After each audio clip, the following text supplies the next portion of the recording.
पवन तनय संकट हरन, मंगल मूर्ति रूप, राम लक्ष्मण सीता सहित, हृदय बसहु सुरभूप। मोहि ले जाहु सिंधु तट, देओ तिलांजलि ताहि,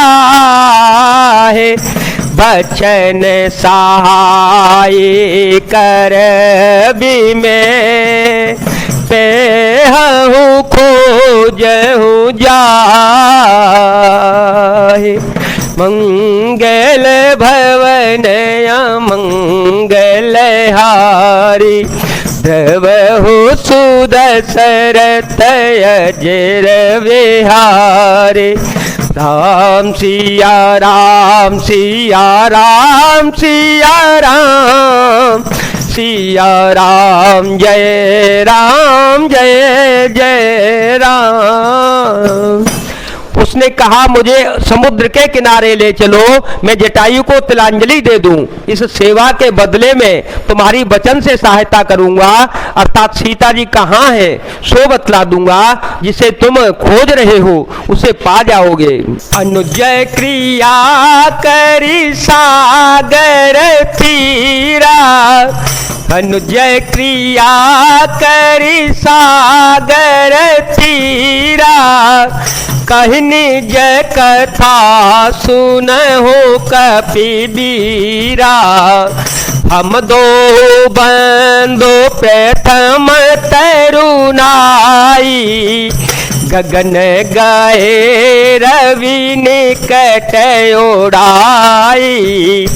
तेजन साहि सक सो फिरियावा, मैं अभिमानी रवि नियरावा। जरे पंखयति तेजय पारा, परे ओ भूमि करी घोर चिकारा। समुद्र के तीर पर छोटे भाई जटायु की क्रिया श्राद्ध आदि करके संपाति अपनी कथा कहने लगा। हे वीर वानरों सुनो, तुम दोनों भाई उठती जवानी में एक बार आकाश में उड़कर सूर्य के निकट चले गए थे। वह जटायु तेज नहीं सह सका, इससे लौट आया, किंतु मैं अभिमानी था, इसके लिए सूर्य के पास चला गया। अत्यंत अपार तेज से मेरे पंख जल गए, मैं बड़े जोर से चीख मार मार कर जमीन पर गिर पड़ा।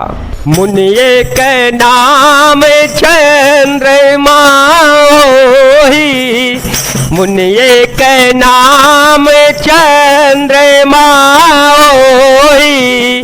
लागी दया देखी करे मोहि, बहुत कारते ज्ञान सुनावा। देह जनित अभिमान छड़ावा। त्रेता ब्रह्म मनुज तनु धरे, तासु नारी निश्चर पते हरे। तासु खोज पटई प्रभु दूता, ते नहीं मिले ते हो पुनीता। मंगल भवन या मंगल हारी, द्रवहु सुदशरथ अजीर विहारी। राम सिया राम सिया राम सिया राम, सिया राम जय जय राम। वहाँ चंद्रमा नाम के एक मुनि थे, मुझे देखकर उन्हें बड़ी दया लगी। उन्होंने बहुत प्रकार से मुझे ज्ञान सुनाया और मेरे देह जनित देह संबंधी अभिमान को छुड़ा दिया। उन्होंने कहा त्रेता युग में साक्षात परम ब्रह्म मनुष्य शरीर धारण करेंगे, उनकी स्त्री को राक्षसों के राजा हर ले जाएगा, उसकी खोज में प्रभु दूत भेजेंगे, उनसे मिलने पर तू पवित्र हो जाएगा।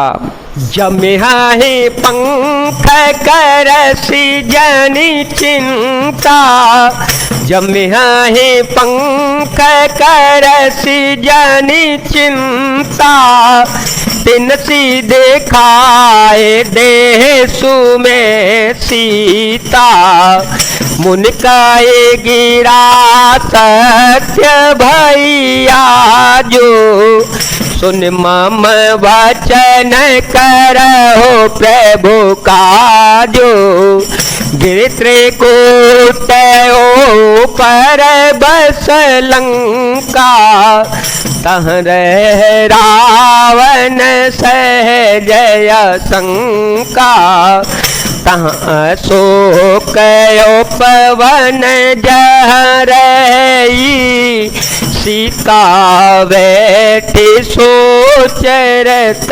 आई, राम सिया राम सिया राम सिया राम, सिया राम जय जय राम।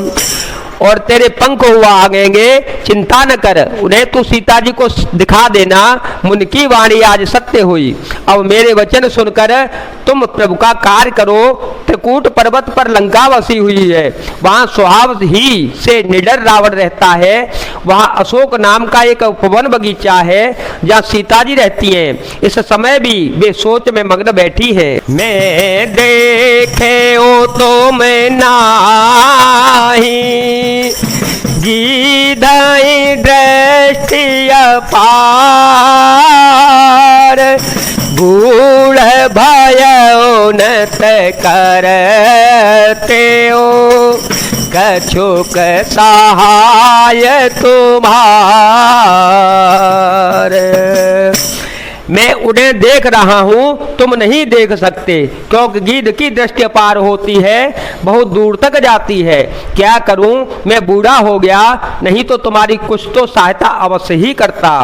जो ना गए सत जो जन सागर, करे सो राम काज मते आगर, मोहि बेलो के धर हूँ मन धीरा, राम कृपा कैस भयो शरीरा, पापे ओ जा कर नाम सुमिरी, अतिय पार भव सागर तरे, तासु दूत तुम तजी कदराई, राम हृदय धरे कर हो पाए, मंगल भवन मंगल हारी,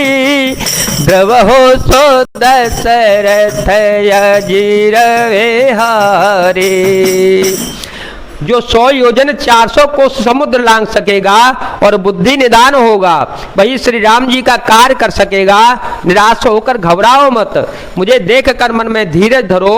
देखो श्री राम जी की कृपा से देखते ही देखते मेरा शरीर कैसा हो गया, बिना पांख का बेहाल था, पांख उगने से सुंदर हो गया।